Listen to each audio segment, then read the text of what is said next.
ఎన్నికల నిర్వహణలో ఈసీ ఘోరంగా విఫలమైందని ముఖ్యమంత్రి చంద్రబాబు ఆగ్రహం వ్యక్తం చేశారు. ఎన్నికల నిర్వహణ లోపాలపై ఢిల్లీలోని సీఈసీకి ఫిర్యాదు చేసిన సీఎం ఈవీఎంల ట్యాంపరింగ్ జరిగిందని అనుమానం వ్యక్తం చేశారు.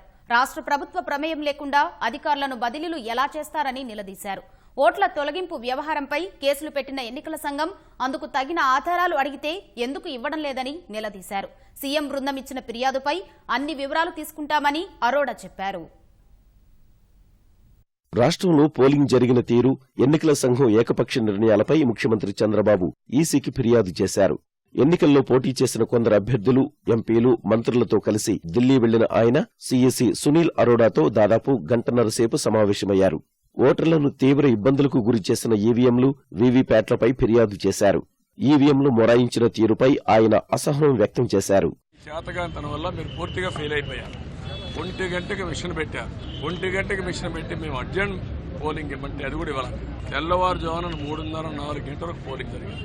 అంటే 5:30 గంటలకు వచ్చి క్యూలో నిలబడుకున్న వాళ్ళు 10 గంటలు లైన్లో నిలబడుకొని తిండి కూడా లేకుండా చీకట్లో అవస్థపడ్డారంటే ఎవరు దీనికి బాధ్యత?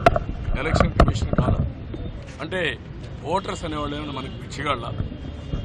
వాళ్ళు స్టేక్ హోల్డర్స్ కాదా? మీ చేతగాంతానంత ఇప్పుడు ఎలక్షన్ కమిషన్ కానీ ఎవరైనా వాళ్ళ డబ్బులతో మనం ఉన్నాం, ట్యాక్స్ పేయర్ మనీతో ఉన్నాం.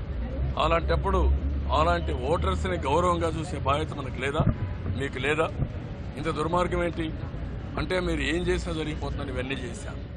అక్రమార్కులు చెబితే అధికారుల్ని ఈసీ బదిలీ చేసిందని ముఖ్యమంత్రి ధ్వజమెత్తారు.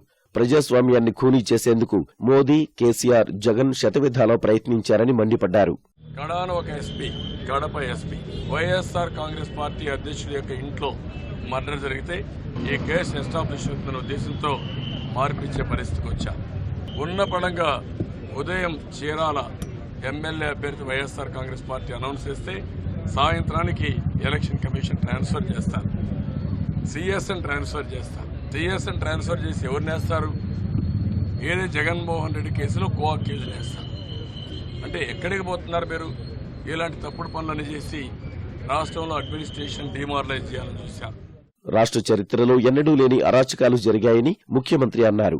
స్పీకర్ పైన దాడులు చేశారంటూ ఆగ్రహం వ్యక్తం చేశారు. మర్డర్స్, ఎమ్మెల్యేల పైన అటాక్, క్యాండిడేట్ పైన అటాక్, స్పీకర్ పైన అటాక్ ఈ ప్రారంభించారు.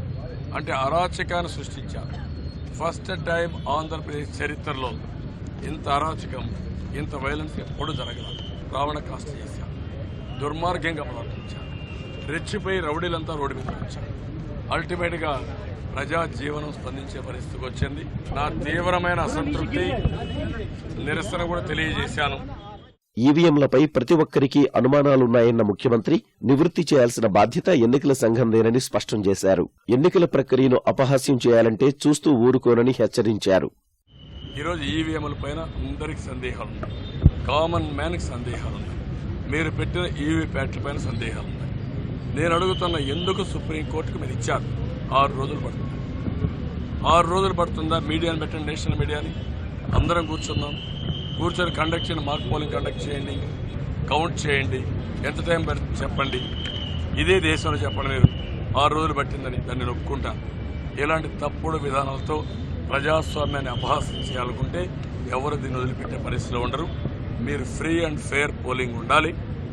మీ ఇష్టానుసారంగా మీరు చేస్తే ప్రజాస్వామ్యాన్ని కాపాడుకోవడానికి ఇప్పుడే కాదు, ఎప్పటి నుంచో ఫైట్ చేస్తున్న ఈవీఎంల పైన ఆ రోజు మా పోరాట ఫలితమే వీవీప్యాట్లు వచ్చాయి.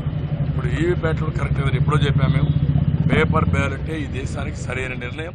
ప్రజాస్వామ్యాన్ని కాపాడుకునేందుకు ప్రజలంతా ఏకతాటిపై నిలిచారని ముఖ్యమంత్రి చంద్రబాబు అన్నారు. ఎన్ని కుట్రలు చేసినా ఓటర్లు సంయమనం కోల్పోకుండా ఓట్లు వేశారని ప్రశంసించారు. హైదరాబాద్ నుంచి, విదేశాల నుంచి, బెంగళూరు నుంచి, చెన్నై నుంచి, అన్ని రాష్ట్రాల నుంచి వచ్చి పెద్ద ఎత్తున జామ్ అయిపోయినాయి, ట్రాఫిక్ జామ్ అయింది. దేనికోసం వచ్చారు? రాష్ట్ర భవిష్యత్తు కోసం వచ్చారు. వాళ్ళు కూడా ప్రెస్టేజ్ తీసుకున్నారు. మోడీ, ఇక్కడ వచ్చే election commission, Telangana CM Jaganmohan Reddy ఈ రాష్ట్రాన్ని నాశనం చేస్తున్న ఉద్దేశంతో తీవ్రమైన ఆవేదన, ఆందోళన అండ్ తిరుగుబాటు చేశారు. అందుకని చిన్నపిల్లల సంఖ్యలో పెట్టుకుని 3:30-4 గంటలకు ఓటేశారంటే చరిత్రలో ఏ రాష్ట్రంలో జరగలేదు.